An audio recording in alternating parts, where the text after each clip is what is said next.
কবিতাৰ শিৰোনাম এটি নতুন সূৰুজৰ সন্ধানত।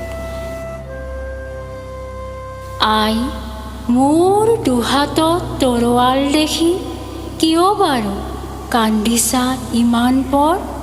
মই ওলাল শৰাইঘটীয়া ৰণত।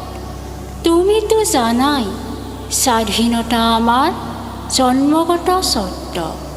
আই, তুমি মোক বাধা নিদিবা, বৰ লুইতে ৰিঙিয়াই কৈছেহি মোক। শত শ্বহীদৰ ৰাঙলী তেজেৰে উত্তপ্ত হৃদয় তপত মোৰ। আই, মই ওলালো আজি এটি নতুন সূৰুজৰ সন্ধানত।